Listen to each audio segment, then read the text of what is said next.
anggota KPU ataupun Bawaslu memang tidak diperkenankan untuk rangkap jabatan di organisasi atau lembaga baik yang berbadan hukum ataupun yang tidak berbadan hukum. Prinsipnya saya bebas ya, fair saja. Kemudian teman-teman saya panggil Rozak gitu kan. Yang satu angkatan itu kan, yang satu angkatan baik di perguruan tinggi ataupun di jenjang strata menengah ataupun atas, saya rasa sah-sah saja lah. Yang proses pendidikan dasar, yakni mengabdi kepada sebuah lembaga pendidikan, ini tidak boleh ditanggalkan.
Assalamualaikum warahmatullahi wabarakatuh. Assalamualaikum warahmatullahi wabarakatuh. Keretan Radar Madura TV kembali lagi dalam program Acabis Dewa Pos Radar Madura bersama saya Ferry Ferdiansyah. Hari ini saya ada di Desa Pengungsian Kecamatan Terjun Kabupaten Sampang. Saya berada di rumah Kiai Haji Miftahul Rozak. Beliau adalah salah satu kiai di Madura yang memiliki perjuangan berbeda dari kiai lainnya, yakni menjadi komisioner KPU Jawa Timur divisi perencanaan dan logistik. Assalamualaikum Kiai. Waalaikumsalam warahmatullahi wabarakatuh, Mas Ferry. Gimana kabarnya Kiai? Alhamdulillah sehat. Mudah-mudahan kita semuanya sehat walafiat. Amin.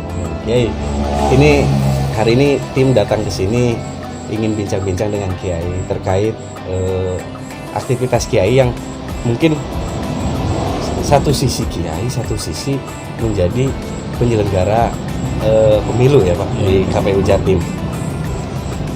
Gimana ceritanya sampean menjalankan pekerjaan KPU kemudian juga menjalankan lembaga pendidikan yang ada di rumah?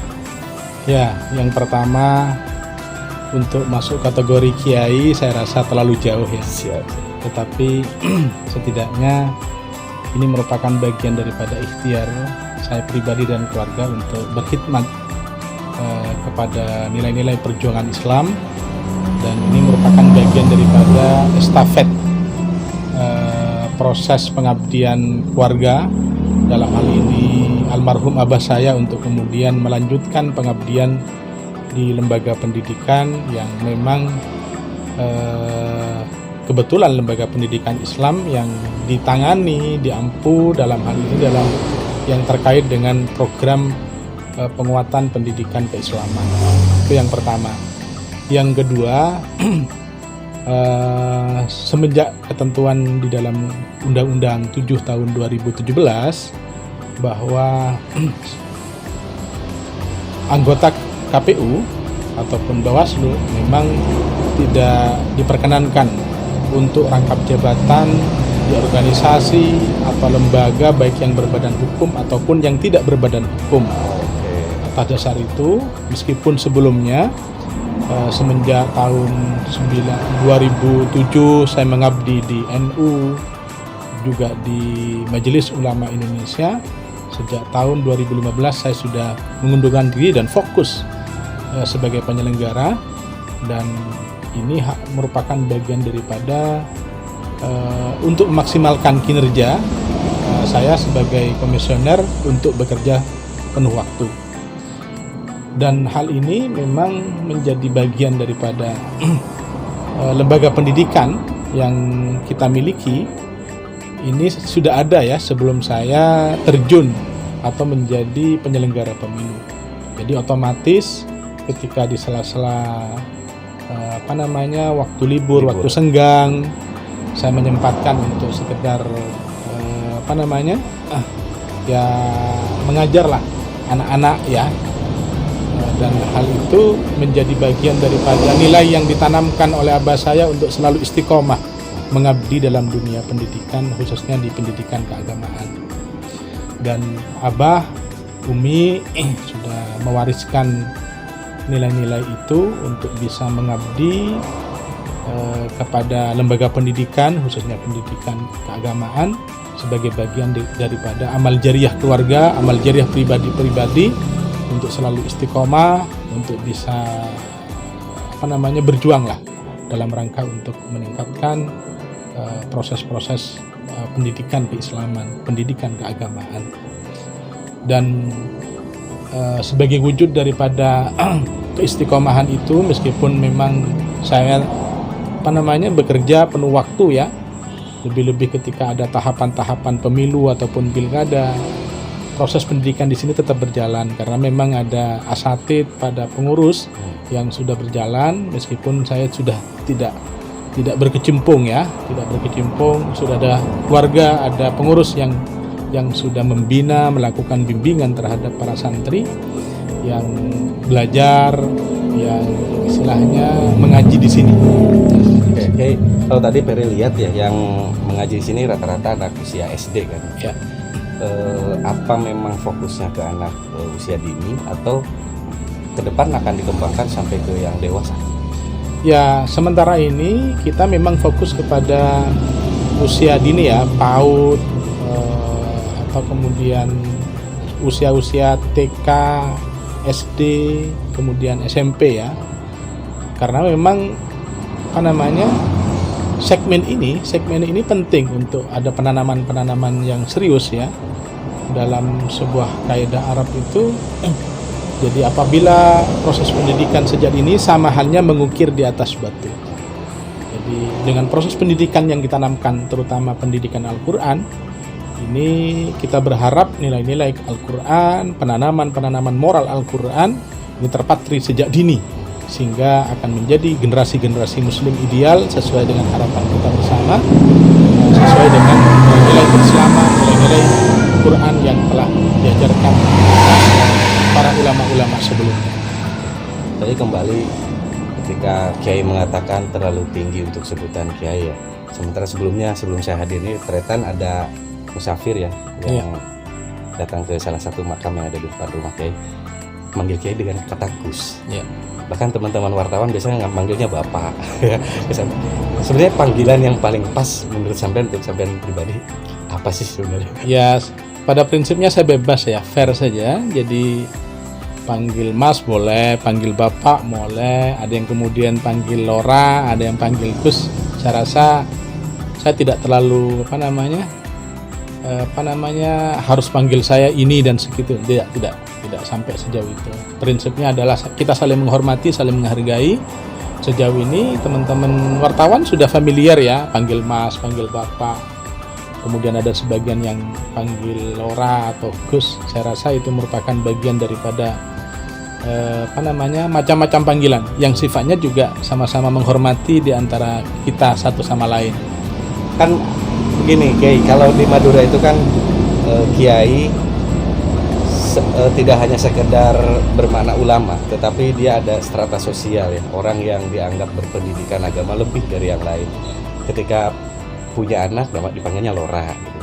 Sampai kan putra Kiai Haji Mujali. Pak Mujali ya, Kiai Mujali almarhum kan pasti Lora lah dari kecil.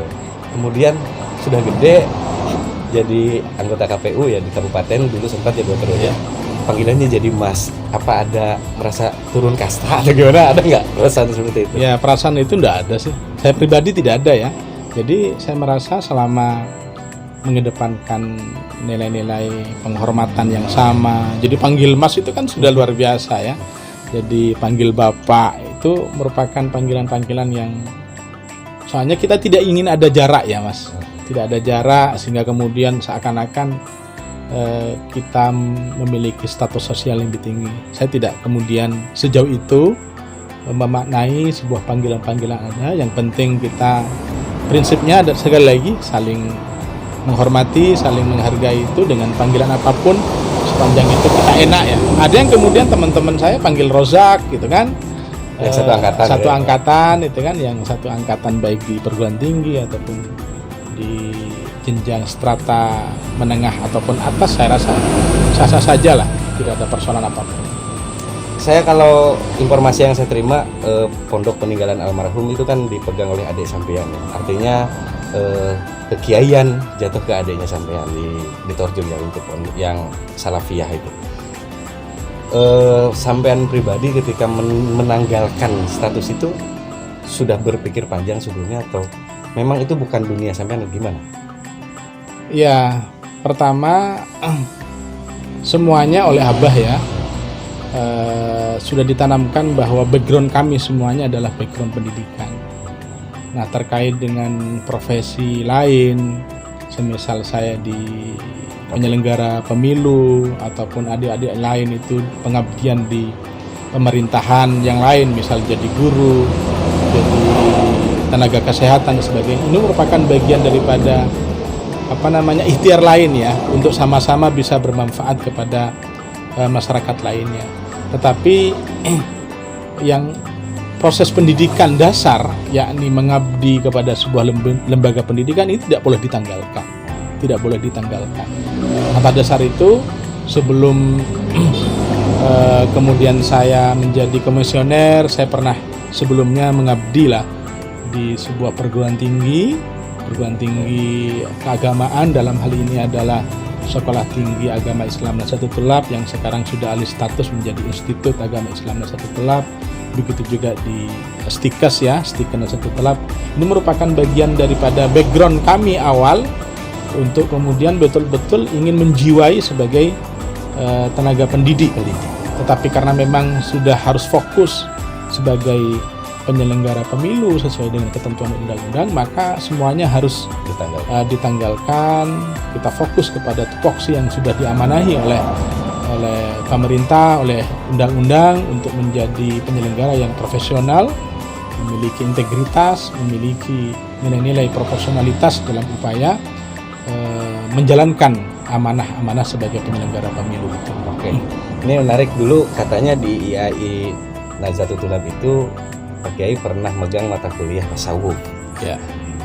Tapi hari ini kalian menjadi penyelenggara pemilu, penyelenggara demokrasi. Tidak hanya bicara duniawi, Pak, tapi menentukan siapa penguasa.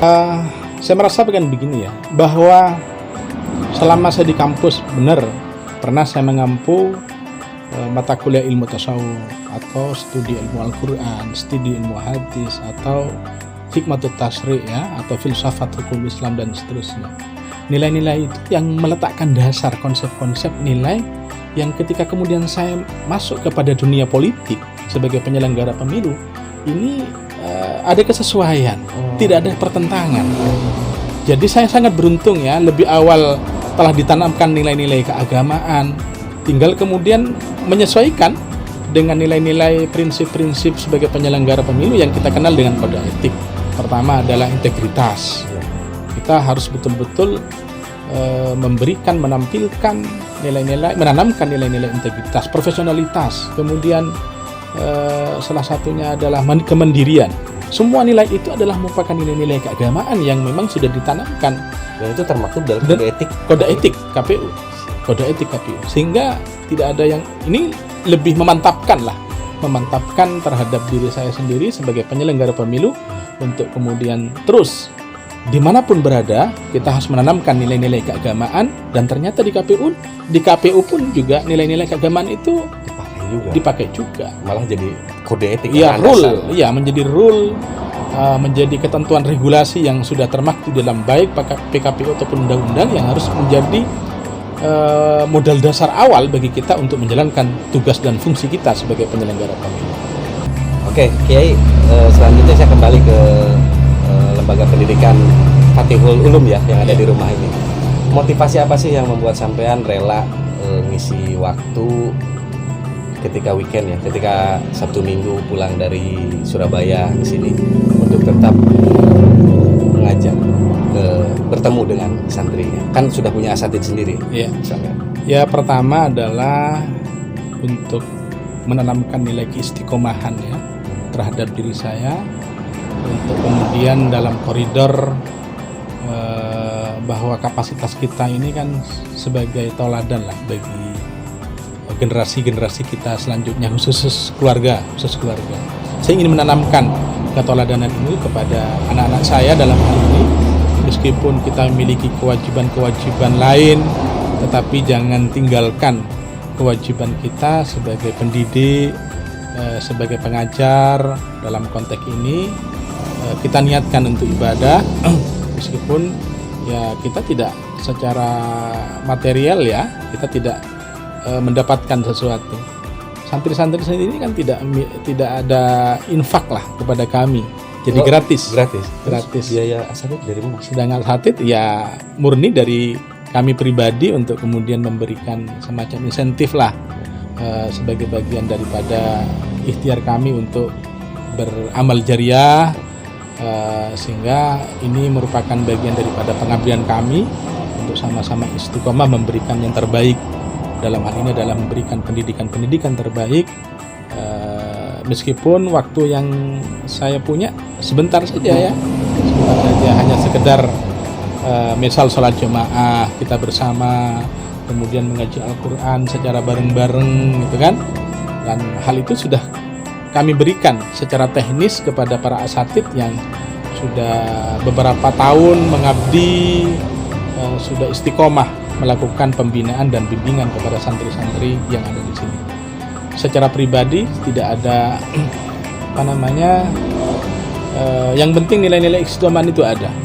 Jadi sebagai muslim ya kita kan sholat, karena memang ada santri kemudian kita bisa sholat berjamaah. Nilai-nilai kita mengaji, kita tetap harinya juga mengaji kan, otomatis ketika ada santri juga kita mengaji bersama bareng-bareng. Ini merupakan bagian daripada untuk menanamkan nilai-nilai keagamaan.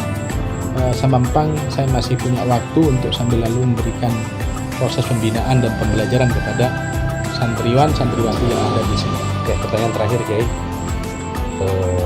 mungkin pesan Kiai yang sekaligus menjadi penyelenggara pemilu ya. Bagaimana sebaiknya seorang muslim menyikapi pemilu dan pasca pemilu setelah ditentukan siapa yang menjadi penguasa di suatu wilayah? Saya menghimbau ya kepada seluruh masyarakat dalam hal ini, masyarakat Madura, masyarakat Jawa Timur, dan seluruh warga negara Indonesia dalam rangka menyongsong penyelenggaraan pemilu ataupun pemilihan, terutama yang akan kita hadapi adalah pemilu serentak tahun 2024. Yang pertama, baik kapasitas kita sebagai pemilih, kapasitas kita sebagai peserta pemilu, kapasitas kita sebagai penyelenggara pemilu adalah menjadi pemilih, peserta, penyelenggara yang betul-betul berkualitas. Karena dengan berkualitas ini akan melahirkan proses demokrasi yang berkualitas, hasilnya pun juga berkualitas. Kita harus bisa menghormati terhadap hasil proses penyelenggaraan pemilihan atau pemilu itu dengan cara pertama, ketika ada persoalan, mari kita selesaikan dengan prosedur hukum. Ada Mahkamah Konstitusi untuk bisa memberikan kepastian hukum apabila memang ada hal-hal yang dianggap tidak sesuai dengan nilai ketentuan peraturan perundang. Ada Dewan Kehormatan Penyelenggara Pemilu yang akan memberikan proses peradilan kepada penyelenggara pemilu ketika memang ada salah satu semisal penyelenggara pemilu itu tidak sesuai dengan kode etik penyelenggara pemilu. Ada proses sengketa juga di Bawaslu ketika proses tahapan ada kendala-kendala yang dianggap telah menciderai ketentuan regulasi. Mekanisme hukum, prosedur hukum yang sudah diberikan ruang oleh regulasi kita, oleh undang-undang kita, itu mari lalui dengan baik. Kita hormati proses-proses itu sebagai bagian proses demokrasi dan pendewasaan kepada masyarakat Indonesia dalam upaya membangun demokrasi Indonesia yang berkualitas dan menghasilkan pemimpin-pemimpin sesuai dengan harapan kita bersama di masing-masing level ya, baik di tingkat kabupaten kota, di tingkat provinsi ataupun di tingkat nasional, baik DPR RI, DPD RI ataupun dalam proses penyelenggaraan pemilihan presiden dan wakil presiden.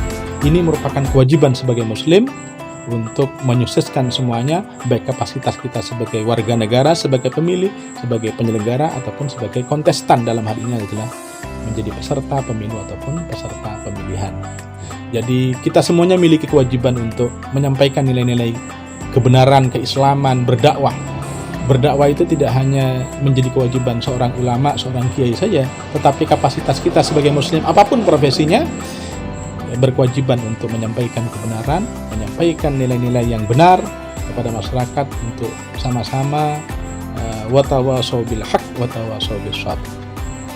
Ya, di samping itu kita sebagai muslim, sebagai warga negara di dalam melaksanakan nilai-nilai keagamaan ya, ataupun melaksanakan kewajiban-kewajiban kita sebagai warga negara di dalam ketentuan Al-Quran sudah dimaktubkan, termaktub ati Allah wa ati Rasul wa ulil amri minkum wa ulil amri minkum. Di samping kita taat kepada Allah, di samping kita taat terhadap nabi-nabi Allah, juga dituntut untuk melaksanakan kewajiban dan taat kepada pemerintah, wa ulil amri. Nah, salah satu bagian daripada ketaatan kita sebagai warga negara, sekali lagi kapasitas kita sebagai pemilih, sebagai penyelenggara pemilu, sebagai peserta pemilu atau pemilihan yang ruang lingkupnya adalah sebagai warga negara harus taat kepada ketentuan regulasi yang telah ditetapkan oleh pemerintah yang secara konstitusional sah, gitu kan, yang dihasilkan oleh proses-proses konstitusi yang sudah kita tentukan, kita sepakati dalam ketentuan Undang-Undang Dasar. Jadi kita tidak hanya melaksanakan ritual keagamaan sebagaimana tertuang di dalam ketentuan Al-Quran ataupun hadis, melaksanakan sholat 5 waktu, implementasi dan nilai-nilai rukun iman, tetapi juga ada hal yang cukup penting adalah menjalankan ketentuan-ketentuan yang telah ditetapkan oleh pemerintah, oleh para pemangku yang sudah secara konstitusional diberikan kewenangan dan ketetapan untuk melaksanakan kewajiban-kewajibannya, yakni menjalankan roda pemerintahan ini. Kita melaksanakan proses demokrasi ini secara baik sesuai dengan ketentuan regulasi dan perundang-undangan. Terima kasih Kiai. Rekan Bandar Madura TV, demikian bincang-bincang kami dengan Kiai Dr. Hamzah. Mudah-mudahan bermanfaat bagi kita semua. Banyak hal yang bisa kita ambil, mulai dari keistiqomahan, juga tentang bagaimana sebaiknya sebagai seorang muslim kita taat kepada Allah, kepada Rasul, dan juga kepada pemerintah yang saat ini menjadi pemimpin di negara kita. Atas nama tim Acabis, saya undur diri. Assalamualaikum warahmatullahi wabarakatuh. Waalaikumsalam warahmatullahi wabarakatuh.